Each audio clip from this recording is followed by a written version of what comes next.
seznam hloupostí? Kamarádka se na mne zadívala. Zkoumavě. Jaký seznam hloupostí? Píšeš si ho ještě? Nevěděla jsem hned, co tím myslí, ale za okamžik jsem si vzpomněla. Na třídním srazu se vzpomíná na kdeco, na co se po dlouhou dobu nevzpomínalo, a na tenhle náš seznam jsem opravdu dlouho nevzpomínala.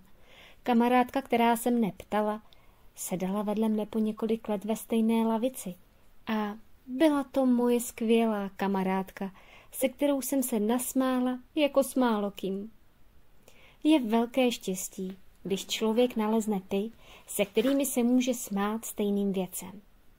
Měla jsem štěstí. Našla jsem takového manžela i kamarádky. Člověk by se měl stýkat s lidmi, se kterými se směje stejným věcem, a měl by se stýkat hlavně s lidmi, se kterými sní o stejných věcech. Ten seznam hloupostí, o kterém hovořila a na který jsem si už dlouho nevzpomněla, byl její vynález. A byl to, jak si myslím i teď po letech, skvělý, nádherný vynález.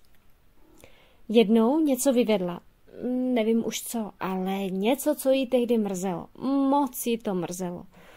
Budu si psát seznam hloupostí, rozhodla se kamarádka a koupila si na tenhle seznam sešit. Sešit dost tlustý, aby, jak řekla, se do něj vešlo hodně hloupostí, protože předpokládala, že jich hodně udělá.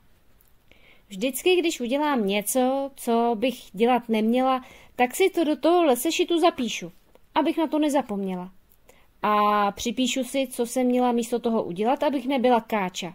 Bude to taková, jak bych to nejlíp nazvala, bude to taková moje učebnice hloupostí. A já se z té učebnice budu učit, jak být chytrá, řekla a udělala.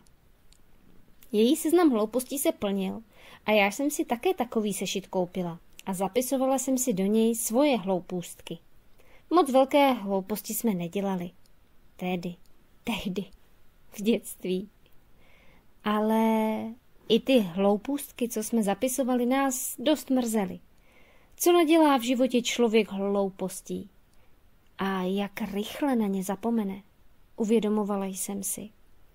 Jakoby nějaký čertík nám odnášel vzpomínky na hlouposti a když je odnesl, udělalo se místo na nové. A kolikrát stejného druhu. Jenže, když jsem si psala seznam hloupostí, mohla jsem si hledat cestu od nich. Ten seznam hloupostí byl můj kompas. Vedl mne od zklamání, smutku, stezku. A pak měla kamarádka ještě jeden dobrý nápad. Z druhé strany sešitu si zapisovala, já si zapisovala také, hlouposti, jaké bychom mohli udělat a jaké jsme neudělali, protože jsme si včas uvědomili, že bychom byli pořádná trdla, kdybychom si je nepojmenovali. Včas. Kolika hloupostem by se člověk dokázal vyhnout, jen kdyby si včas uvědomil, že to jsou hlouposti, které budou mít následky. Kamarádka se v nějakém časáku dočetla, jak nějaký prastarý filozof radil, aby se každý zamyslel, jestli to, co chce udělat, splní 3 podmínky. Jestli to bude za A rozumné, za B příjemné a za C užitečné. A aby porovnal, co mu z těch 3 podmínek vychází. Zkoušeli jsme se na to, do čeho bychom se chtěli pustit, podívat zvětšovacím sklem, jaké nám nabízely tyhle 3 otázky. A hned jsme spatřili to, na co bychom jinak nedohlédli. Bylo toho moc příjemného, co ale nebylo užitečné a co vůbec nebylo rozumné, ani za ně.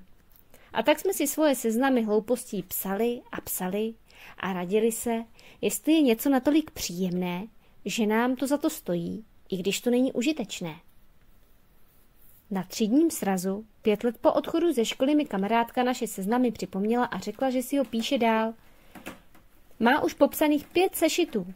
Každý rok se jí zaplnil 1 sešit. Ty bláho, řekla.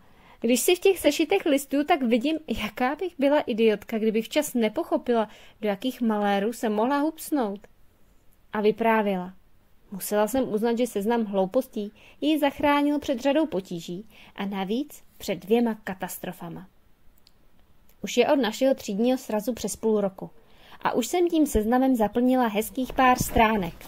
Včera jsem svou spolužačku potkala. Díkes, řekla jsem. A řekla jsem to velkými písmeny, protože na moje díky malá písmenka nestačila. Za co? Zadívala se na mne udiveně. No, za seznam hloupostí, řekla jsem.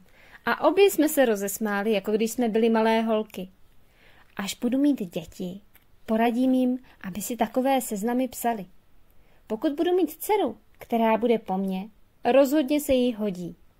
A jak? Bude ho mít popsaný tak jako já, z obou stran sešitu. Ale ty omyly bude mít na papíře, ne ve svém životě. Mít takový seznam není jen rozumné a užitečné. Bývá to i moc příjemné. Moc.